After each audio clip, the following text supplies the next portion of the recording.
तर आज बनवणार आहोत आम्ही मटण. मदर डे स्पेशल आहे. तर आज मटणचा प्लॅन केलेला आहे.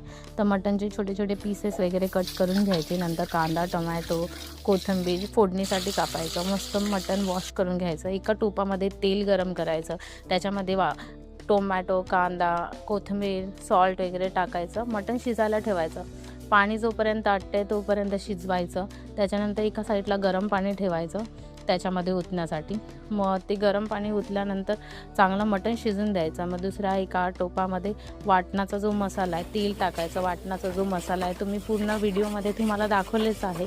तो पूर्ण वाटणाचा मसाला टाकायचा. हळद, मीठ, मसाला आपल्या अकॉर्डिंग टाकायचं. नंतर मटण मसाला टाकायचा आणि जे मटणाचं आपण बनवलेलं आहे आणि ते सगळं शिजवलेलं मटण त्याच्यामध्ये टाकायचं आणि मटण मस्तपैकी खाण्यासाठी तयार झालेलं आहे. उकळी येऊन द्यायची मस्तपैकी.